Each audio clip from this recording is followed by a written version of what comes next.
ጤናስልን ተመልካቾች ከትግራይ ቴሌቪዥን ተራለፈ የአማርኛ ቋንቋ ዜናችን አሁን ጀምሯል። አብራችሁን ቆዩ። የኢትዮጵያ መንግስት በጦርነት ያላሳካውን የትግራይ ህዝብን የማጥፋት እቅድ የፕሪቶሪያው ሰላም ስምምነት በማፍረስ ድምጽ አልባ ጄኖሳይድ እየፈጸመ መሆኑን ተገለጸ። አሁን ላይ የሰላምና ፖለቲካ ድርድር በር በመዝጋት የትግራይ ህዝብ ለማጥፋትና የተለያዩ ክልከላዎች በማድረግ ስምምነቱን በግላጭ በመጣስ በትግራይ ህዝብ ላይ ጭካኔ በትር ያሳረፈ ይገኛልም ተብሏል። ሰለሞን አስመላሽ ተከታዩን ዝርዝር አዘጋጅቷል። የፌዴራል መንግስት በጦርነት ሊያሳካው ያልቻለው የፕሪቶሪያው የሰላም ስምምነት በማፍረስ ድምጽ አልባ ጄኖሳይድ እየፈጸመ ነው ሲሉ የህግ ባለሙያ የሆኑት አቶ ኃይላይ ገብረልዑል ገለጹም። ዋናዎቹ አትፈጽሙ እነዚህ ባለመፈጸማቸው አሁን ወዳለንበት ሁኔታ ነው እየገባን ያለ ነው ማለት ነው። ምክንያቱም ተኩስ በማቆምህ ብቻ ውጤት አያመጣም። ስምምነቱ የተኩስ ወይም ደግሞ የጥላቻ ማቆም ነው የሚለው። ከቆሙ በኋላ ወደ ፖለቲካው ድርድር እንድትገባ ነው የሚያደርገህ። እዛውም ስምምነቱ ላይ ወደ ህገ መንግስታዊ ስርዓቱ እንዲመለስ ነው የሚለው። ይህን ሊፈጸም ይቅር አሁን ተዘግቶ ነው ያለው። የነዳጁ፣ የህክምናው፣ የእርዳታው የትግራይ ህዝብ ሁሉም በጀቱ አቁሟል። ይህንን አለመፈጸም ብቻ አይደለም እየተጣሰ ነው ያለው። ሆን ብለህ እየተጣሰ የተሰራ የጽንተት ሴራ ወይም ጄኖሳይድ የማጥማት ህዝብ የማጥፋት ስራ ሙሉ በሙሉ ሆን ተብሎ በፕሮግራም በጦርነት ያላገኘውን ድል በዚህ እንዲወጣ የፈለገ መሆኑን ከንግግሩ ያሳያል። የትግራይ መንግስትና ህወሓት የፕሪቶሪያው የሰላም ስምምነት በሙሉነት እንዲፈጸም ለሰላም ያላቸው ቁርጠኝነትና ከነሱ የሚጠበቀውን ስራ ቢሰሩም የፌዴራል መንግስት ግን ስምምነቱ በግላጭ በመጣስ በትግራይ ህዝብ ላይ የጭካኔ በትር እያሳረፈ ይገኛል ሲሉም አቶ ኃይላይ ይናገራሉ። አሁን በትግራይ በኩል እንደውም የፌዴራል መንግስት ማስተማመኛ ያለበት የሆነ ነገር እንኳን ሳይፈጽም ዲዲአር በቀጥታ ወደ ዲዲአር ነው የተገባው። አሁን በጣም ምን አይነት ዝግጁ መሆኑን ለሰላም ምን አይነት ዝግጁ መሆኑን የሚያሳይ ነው በትግራይ በኩል የተፈጸመው። ያኔ መንግስትም ራሱ ፈርሷል። እንዲፈርስ የተደረገው መስዋዕት እኮ ነው እየተከፈለ ያለው። ይህንን መንግስት ጊዜያዊ አስተዳደር በመመስረትህ የነበረው ህጋዊ መንግስት ብለህ ህዝብ የመረጠው መንግስት ስታፈርስ እኮ ተዋዋይ ወገንህ እንዲያምንህና በቅንነት እንዲገባልህ ወደ ነበርክበት እንድትመለስ የምታደርገው ጥረት ነው። ለሰላም ያለው ዋጋ ምን ያህል መስዋዕት እንደሚከፍል የሚያሳይ ነው። የፌዴራል መንግስት ያለው አያስመስልም። በዛን ጊዜ በቃ ይሄን የሚያንበረክክበት መንገድ ብቻ ነው እየፈለገ ያለ። አሁን ከዚህ በተለይም አሁን ከሚፈጸው ጋር አስተያይዘው ማለት ነው። የሰላምና የፖለቲካዊ ድርድር በር የዘጋው የፌዴራል መንግስት የትግራይ ህዝብ ለማንበርከክና ለማጥፋት የተለያዩ ክልከላዎች እያደረገ እንደሆነ የገለጹት አቶ ኃይላይ የትግራይ ህዝብ አንድነቱን በማጠናከር የተደቀነበት አደጋ በጋራ መመከት ብቸኛ መፍትሄ ነውም ይላሉ። አደጋ ውስጥ ነው ያለው። በተለያየ አደጋ ውስጥም አይደለም እየተፈጸመ ነው ያለው፣ እየሞተ ነው ያለው፣ እየተሰቃየ ነው ያለው፣ እንደ ህዝብ እያለቀ ነው ያለው። አሁን ማድረግ ያለበት ምንም አማራጭ የሌለው አንድና አንድ ብቻ ናት። የትግራይ ህዝብ መፍትሄው ማለት መዋጮ አንድነትን ማረጋገጥ ነው። ከባድ ወረራ ወይም ደግሞ ጦርነት ወደሚያስከትል እየሄደ ነው የፌዴራል መንግስቱ በተለያየ መንገድ እያሳየን ያለው። ግልጽ ነው፣ ድብቅ አይደለም። ባይተወይ አሁን ከዚህ ለመከላከል ከዚህ መከተ መውጣት አለብህ። ይህንን ራስህ አንድ አይነት የተረረ ክንድህን አክረረ ካልወጣ የምትወጣበት መንገድ የለም፣ አማራጭም የለም። በአበርገሌ ጭላ ወረዳ በመድኃኒት እጥረትና በነዳጅ እጦት ምክንያት ባለፉት 3 ወራት 6 እናቶች በወሊድ ምክንያት ህይወታቸው ማለፉ ተገለጸ። በጭላ የመጀመሪያ ደረጃ ሆስፒታል ክልከላው ባስከተለው የመድኃኒት የነዳጅና የበጀት እጦት ምክንያት ሆስፒታሉ አገልግሎት መስጠት ወደማይችልበት ደረጃ መሸጋገሩንም የወረዳው ጤና ጽሕፈት ቤት አስታውቋል። አሰፋ ካሳ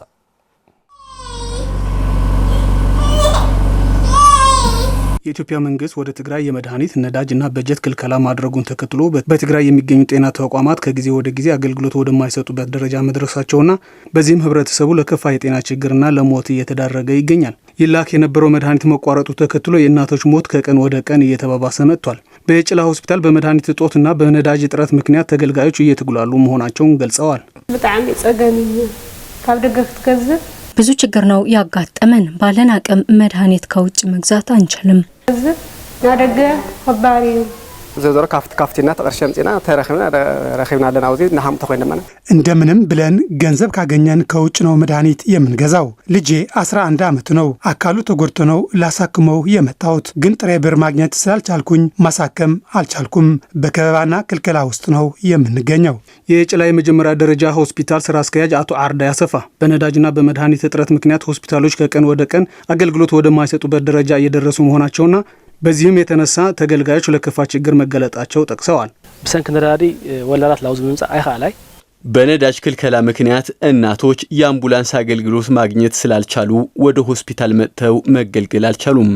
የባንክ አገልግሎትን ባለመኖሩ ህዝቡ ከፍሎ መታከም ስላልቻለም የተገልጋዮች ቁጥር ቀንሷል። መድኃኒትም አልቋል። በሆስፒታላችን በቀን ከ250 በላይ ወገኖች ይገለገሉ ነበር። አሁን ላይ ግን ይህ ቁጥር ከ100 በታች ሆኗል። የአበርገሌ የጭላ ወረዳ ጤና ጽሕፈት ቤት ኃላፊ ሲስተር መሉ ይገዙ መድኃኒትን ጨምሮ ሌሎች የሕክምና አገልግሎቶች መቆራረጥ ጡችን ተከትሎ ባለፉት 6 ወራት 6 እናቶች ህይወታቸውን ማለፉ ይናገራሉ። ከወርሂ የካቲት ጀምረን ጠቅሊለን ተጠው ይለናል አተን አምቡላንስ ከየካቲት ወር 2018 ዓ.ም ጀምሮ በነዳጅ ክልከላ ምክንያት የሚሰጡ አገልግሎት ሙሉ በሙሉ ቆመዋል። እናቶች በጤና ተቋማት የማዋለድ አገልግሎት ማግኘት አልቻሉም። ከጥር ወር ወዲህ እንኳ የ6 እናቶች ህይወት አልፏል። የህፃናት ሞት መቁጠር አልተቻለም። ምክንያቱም የተቀናጀ የቤት ለቤት አገልግሎት ስለማይሰጥ ጥሙርጣና ናብ ገዛ ዝግበር ዝነበረ ዳህሳስ ስለዘየለ በኢትዮጵያ መንግስት የተጣሉት ገደቦች በተደራጀ ትግል ካልተፈቱ ችግሮችን እየተባባሱ እንደሚሄዱም ሲስተር መሊዩ ይናገራሉ። ህዝቡን በዚህ አንድ ሕር ቀጽልና አሁንም ያለው ሁኔታ በዚሁ ከቀጠለና በመንግስት መፍትሄ ካልተደረገለት የሚመጣው አደጋ እጅግ ከባድ ነው። ምክንያቱም 3 ጤና ጣቢያዎች የመድኃኒት አቅርቦት የላቸውም። ራሱን ይችላል ተብሎ የነበረው የጭላ የመጀመሪያ ሆስፒታልም መድኃኒት የመግዛት አቅም የለውም። በመቀለ ከተማ የታክሲ አገልግሎት የሚሰጡ ተሽከርካሪዎች በነዳጅ እጦት ምክንያት ለማህበረሰቡ አገልግሎት ለመስጠት አስቸጋሪ እንደሆነባቸውና ይህን ተከትሎ መኪኖቻቸውን እስከ ማቆም መድረሳቸው ያነጋገርናቸው የታክሲ ሹፌሮች ገለጹ። የትግራይ ህዝብ ልክ እንደ ሌሎች የሀገሪቱ ክልሎች በሁሉም ዘርፍ እኩል ተጠቃሚ መሆን ሲገባው አሁን ላይ ግን በህዝቡ ላይ ሆን ተብሎ የመበደልና የመግፋት አካሄድ በኢትዮጵያ መንግስት እየተደረገ ይገኛል። ይህም መቆም አለበት ሲሉ ጠይቀዋል። ፍሬሕይወት ወልደመድህን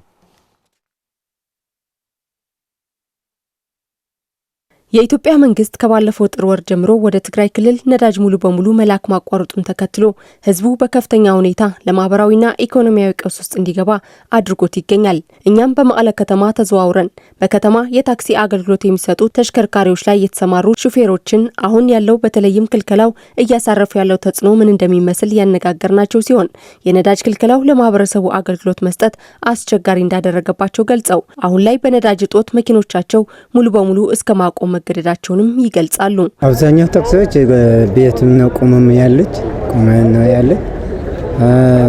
ለሰው ይሁን ለኛን ለታክሲ በጣም አስቸጋሪ ነው ያለው። ብዛዕባ ነዳሪ ሕጽረት ያው አሁን ላይ በተደረገው የነዳጅ ክልከላ ልጆቻችንን መመገብ አልቻልንም። ይህ ደግሞ በእኛ ላይ ብቻ አይደለም፣ ማህበረሰቡ ላይም ችግሩ የከፋ ነው። በጥቁር ገበያ ገዝተን ነው አገልግሎት እየሰጠን ያለ ነው። ይህ ግን ዘላቂ አይደለም። አብዛኞቹ ታክሲዎች ስራ አቁመዋል። በዚህ ቦታ ከ80 በላይ ታክሲዎች ናቸው ሲሰማሩ የነበሩት። አሁን ግን በጣም ጥቂት ናቸው ያሉት። ይህ ደግሞ ከባድ ነው። ነዳጁ አብዛኛው በነዳጅ ምክንያት ብዙ ኢኮኖሚ እየተቃወሰ ነው ያለው እና መንገዱ የተላልቆች መኪና ተሳቢዎች ምናምን ነዳጅ ይዘው የመጡ የነበሩ ታንከሩ እየወረደን ያለው መንገድ ላይ በትግራይ ለየት ያለ ነው። እኛ በፌደራል እንተዳደራለን ይባላል፣ ግን በፌደራል ተዳደር አይመስለኝም፣ የለውም። ይሄ አሁን የምታዩ መኪና የሚባል የለም፣ በነዳጅ ተሰው። ስለዚህ በጣም አሸጋሪ ነው ያለው፣ አሸጋሪ ቦታ ነው ያለው። አሁን የትግራይ ህዝብ ልክ እንደ ሌሎቹ የሀገሪቱ ክልሎች በሁሉም ዘርፍ እኩል ተጠቃሚ መሆን ሲገባው አሁን ላይ እየተደረገ ያለው የነዳጅና ሌሎች መሰረታዊ አገልግሎቶች ክልከላ በህዝቡ ላይ ሆን ተብሎ የመበደልና የመግፋት አካሄድ ነው የሚሉት አስተያየት ሰጪዎቹ የኢትዮጵያ መንግስት አሁን ላይ እየፈጸመው ያለው ተግባርም ድምጽ አልባ ጄኖሳይድ ነው ሲሉም ተናግረዋል። ፌደራል መንግስትስ ልክ ሐምተን ካልት ክልላት ዘለዋ የፌዴራል መንግስት ልክ እንደ ሌሎች ክልሎች እኩል ተጠቃሚ ሊያደርገን ይገባል። ይህ የነዳጅ ችግሩ በትግራይ ላይ ብቻ ነው። በሌሎች አካባቢዎች በቂ የሆነ አቅርቦት አለ። እኛ ምን ስላደረግን ነው? ይህ መፈታት አለበት። ነዳጅ ከሌለ ደግሞ ሁሉም ይወደዳል። ሁሉም ኑሮ የከፋ ነው። ይሁን እንጂ ጦርነት የለም፣ የድምጽ ጥይት የለም። በኑሮው ግን እየሞተ ነው ሰው። እዚህ ብዙ ህዝብ ተሰዶ ነው ያለው።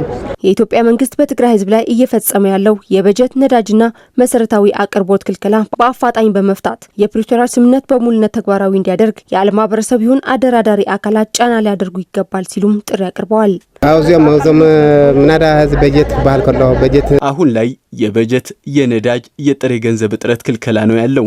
ይህ ደግሞ በችግር ላይ የቆየው ህዝብ እንዲዳከምና ችግሩ እንዲጸና የሚያደርግ ነው። በተለይ ደግሞ በተለያዩ የመጠለያ ካምፕ ለ6 ዓመታት መራር ህይወት እያሳለፈ ያለው ተፈናቃይ ላይ ችግሩ የከፋ ነው። ስለዚህ በአፋጣኝ ወደ ቀያቸው እንዲመለሱ ማድረግ ይገባል። አሁን በሁለቱም በፌደራልና በክልል ትግራይ መንግስት ያፈራረው ነው የሁለቱም ማከል ወይ ሽማግሌ ወይ ደግሞ አሰራቂ የሚባለው አለ። እሱ ተጽዕኖ ካላደረገ መፍትሄ የለውም። ስለዚህ መተግበር አለበት የሚል እምነት ነው ያለኝ። ስደተኛው ወደ ቤቱ መመለስ፣ ሰራተኛው ወደ ስራው መመለስ፣ ሰራተኛው ሰርቶ ተማሪ አሁን ለምሳሌ ተማሪዎች ብዙ ተማሪ እየቀረ ነው። የሚበላው ወጥቶ የሚያስተምረው ደግሞ የሚበላው ስላጣ ትምህርት ቤቱም ሊታዋጎል ነው እየጀመረ ነው።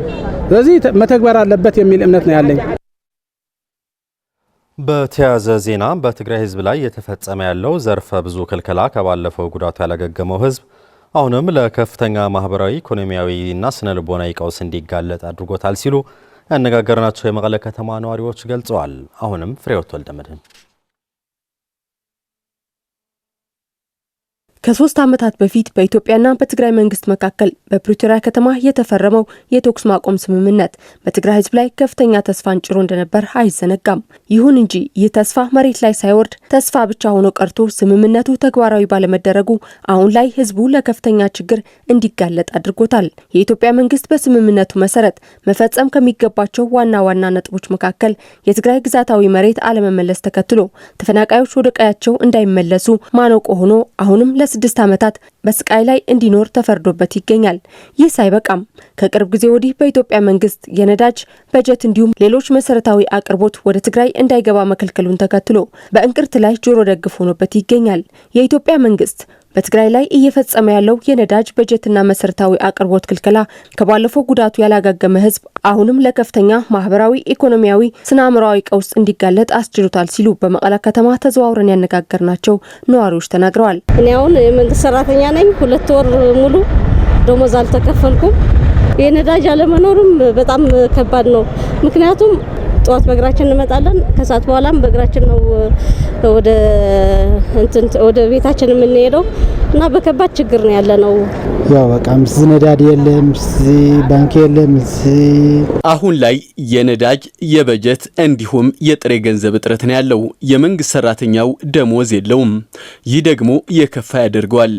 ነዳጅ ባለመኖሩ አብዛኛው ሰው በእግሩና ሌላ አማራጮችን በመጠቀም ነው የሚጓዘው። ይህ ደግሞ ድምጽ አልባ ጄኖሳይድ ነው እየተፈጸመብን ያለው። ከነዳጅ እጥረቱ ጀምሮ በኑሮ ውድነት አኳያ በሌሎች በጣም ሰፊ ክፍተት አለ። ህዝቡ እየተጓሳቀለ ነው። ከዚህ አኳያ ተማሪዎችም መማር አልቻልንም። በየአካባቢው የሚመጡ የነበሩ ተማሪዎች በነዳጅ እጥረትም ሰርቪስ ማግኘት አልቻልንም። በዋጋ ግሽበትም ሁሉም ዋጋ ጨምረዋል እና በጣም ሰፊ እንግልት አለበት ህብረተሰቡ። ሀገሪቷ እንደ ሀገር እንድትቆምና ህገ መንግስታዊ ስርዓት እንዲከተል ዋጋ የከፈለ የትግራይ ህዝብ በህገ መንግስቱ መሰረት ልክ እንደ ሌሎቹ የሀገሪቱ ህዝቦች እኩል ተጠቃሚ መሆን ሲገባው አሁን ላይ እንዲገለል እየተደረገ ይገኛል ሲሉም አስተያየት ሰጪዎቹ ተናግረዋል። ፕሪቶሪያ ስምምነት መተግበር አለበት። ተፈናቃዩ መመለስ አለበት። የሰራተኛ መንግስቱም ደመወዝ መከፈል አለበት። የነዳጅ አቅርቦት፣ የሌላው እቃዎች አቅርቦት መቅረብ አለበት። ለዚህ ሁሉም ግን የፕሪቶሪያ መንግስት የፕሪቶሪያ ስምምነት መተግበር አለበት፣ መፈጸም አለበት። ስለዚህ የትግራይ ህዝብ ሌላ ህዝብ አይደለም፣ ኢትዮጵያው ነው። እንደ ኢትዮጵያው ኢትዮጵያ ማግኘት አለበት። አሁን ግን ተጎሎ ነው ያለው። አሁን ሁሉም ከሁሉም ነፃ ሆነዋል። ስለዚህ መንግስት መፍትሄ መስጠት አለበት ነው ሙሉ ያው ተፈናቀልት ወብርግጽ ንሽት ለሃው ረኺ ተርኺቡ ዝነይሩ በነበረው የሰላም ጭላንጭል ተፈናቃይ ወገኖቻችን እንዲመለሱልን ያልተመለሱ ጥያቄዎች እንዲመለሱ ነበር ጥሪ የምናቀርበው። አሁን ላይ ግን ነገሮች ወደ ከፋ ደረጃ እንዲሄዱ ነው እየተደረገ ያለው። በተለይ ተፈናቃዮች ደግሞ ችግራቸው እየተወሳሰበ እንዲሄድ እያደረገ ነው። የፕሪቶሪያው ስምምነት አለመፈጸሙ ነው ሁሉ ነገር እንትን የመጣው ሁሉ ችግር የመጣው እሱን ተከትሎ ከባድ ችግር ደርሶናል። ምክንያቱም የፕሪቶሪያው ስምምነት ቢፈጸም ነው አንደኛ ተፈናቃይ ወደ ቦታው ይመለስ ነበር፣ ሁለተኛ ደግሞ ማለት የራሳችን ቦታ ይመለስልን ነበርና ይሄ ከባድ ነው ለኛ በጣም ከአቅማችን በላይ ነው። የኢትዮጵያ መንግስት ፖለቲካዊ ጉዳዮችን በፖለቲካዊ መንገድ መፍታት ሲገባው ህዝብን መሰረታዊ አገልግሎቶች በመከልከል መበደል ተገቢ አይደለም በማለት በአስከፊ ስቃይ ላይ የሚገኙ ተፈናቃዮች ወደ ቀያቸው እንዲመለሱ፣ የትግራይ ግዛታዊ መሬት ወደ ነበረበት እንዲመለስና የትግራይ ህዝብ መሰረታዊ ጥያቄዎች እንዲመለሱ የፕሪቶሪያው የሰላም ስምምነት በሙሉነት በሰላማዊ መንገድ ሊፈጸም ይገባል ሲሉም ጥሪ አቅርበዋል። የፌደራል መንግስት ማለት የበጀት ክልከላው እኛ ትግራይ ውስጥ ብቻ ስለሆነ እኛ በጣም ከብዶናል። ምክንያቱም አሁን በየቀኑ ግጭት አለ፣ አለመስማማት አለ፣ ሁሉም ነገር አለ። ግን በጀት አልተከለከለም። ሁሉም ነገር እየተሟላላቸው ነው። ክልሎች ሁሉም ነገር ተሟልቶላቸው ነው እንትን የሚሉት። እኛ ትግራይ ክልል ውስጥ ግን እኛ በቃ መፍትሄ ስላጣን የዓለም ማህበረሰብም የሆነ መፍትሄ ማድረግ አለበት። ያው ኒው ናይ ትግራይ መንግስት ምስ ጊዜያዊ አስተዳደሩ ከፌደራል መንግስት ጋር በመነጋገር ሰላማዊ አማራጮችን በማጎልበት ያልተፈቱ የትግራይ ህዝብ ጥያቄዎችን መመለስ ይገባል። ልዩነታቸው በፖለቲካ ዙሪያ ጠረጴዛ ዙሪያ ተቀምጦ መፍታት አለባቸው። ህዝቡ እየተጎዳ ነው፣ እየተራበ ነው፣ ሌላ እንግልት እየደረሰ ነው። ተፈናቃይ ከብዙ አመታት በኬንዳ እየኖረ ነው፣ እየሞተ ነው፣ እያለቀ ነው። ስለዚህ የህዝብ ጽንተት እየተደረገበት ነው። ስለዚህ ሁለቱ መንግስታት ተቀራርበው ሰርቶ ለውጥ ማምጣት አለባቸው ነው። የመምህራን ደሞዝ ባለመከፈሉ ወደ 400 የሚጠጉ ትምህርት ቤቶች መዘጋታቸውን የትግራይ ትምህርት ቢሮ አስታወቀ። የኢትዮጵያ መንግስትና የትግራይ ጊዜያዊ አስተዳደር የመምህራን ደሞዝ ካልከፈሉ በትግራይ የሚገኙ የተቀሩት ትምህርት ቤቶችም በሙሉ ሊዘጉ እንደሚችሉ ቢሮ አሳስበዋል። የፍሬም ረዳይ ዘገባ ነው። ብርቱካን ጌታዬ አዘጋጅቷለች።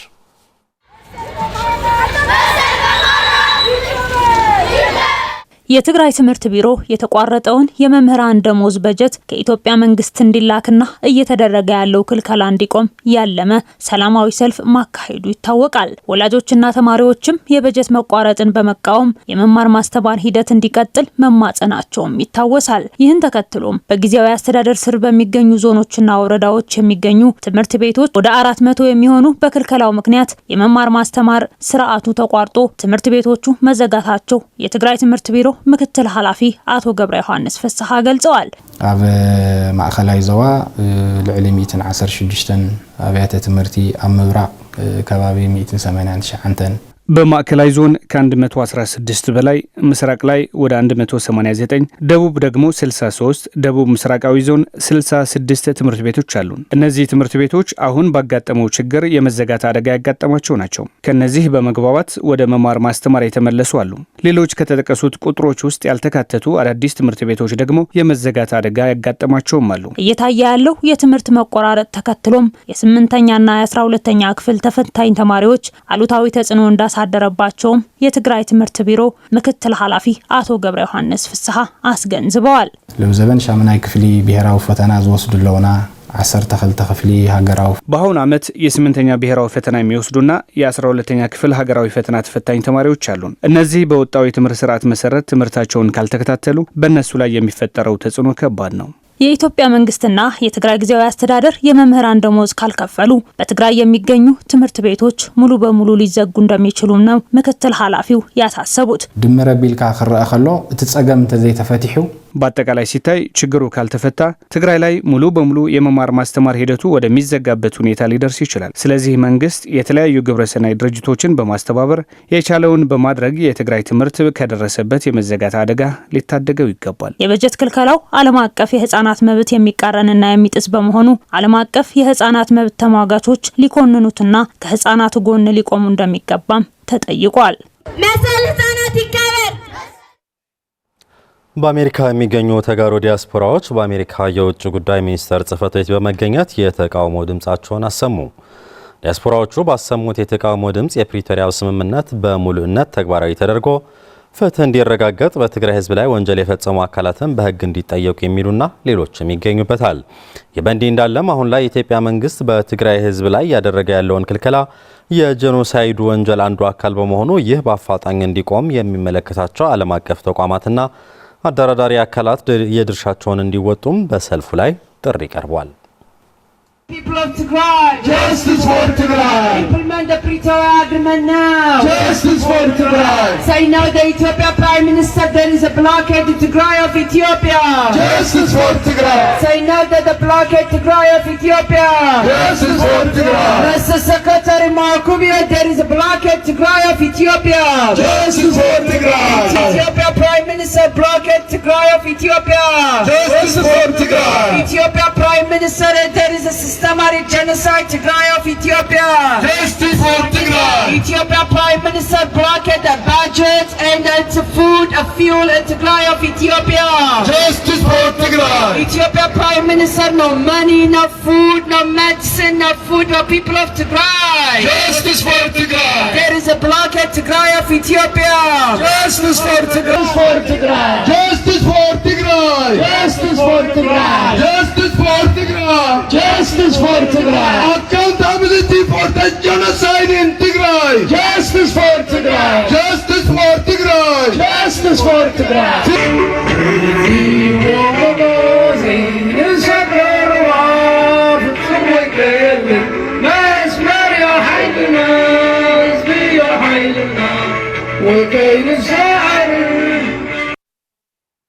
በመጨረሻ በሱዳን ጦርነት የሱዳን ፈጥኖ ደራሽ ታጣቂዎች ጾታዊ ጥቃት እንደ ጦር መሳሪያ እየተጠቀሙበት ነው መባሉ አፍሪካ ኒውስ ዘገበ። የሱዳን ፈጥኖ ደራሽ ኃይል ባለፉት የ3 ዓመታት የሱዳን ጦርነት ውስጥ ከፍተኛ ጾታዊ ጥቃት በመፈጸም ወንጀል መከሰሱን ነው ዘገባው ያስታወቀው። የድንበር ተሻጋሪ ሐኪሞች ማህበር በዳርፉር ግዛት ጠቅሶ የአፍሪካ ኒውስ እንደዘገበው ታጣቂ ቡድኑ ጾታዊ ጥቃትን እንደ ጦር መሳሪያ የተጠቀመበት መሆኑን አብራርቷል። በሱዳን የእርስ በርስ ጦርነት ከ11 ሚሊዮን በላይ ዜጎች መፈናቀላቸው ያወሳው ዘገባው ታጣቂዎቹ በስደትና በስቃይ ላይ በሚገኙ ሴቶች ላይ ከፍተኛ ወንጀል መፈጸማቸውን ያሳያል። 97 በመቶ ጾታዊ ጥቃት የተፈጸመባቸው የዳርፉር ነዋሪዎች በሱዳን ፈጥኖ ደራሽ ታጣቂዎች እንደተፈጸመባቸው ማረጋገጡ የገለጸው ድንበር ተሻጋሪ ሐኪሞች በተለይ በ2 ዓመታት በታጣቂ ቡድን ተከባ በቆየችው የኤልፋሸር ከተማ የከፋ መሆኑን አስረድቷል።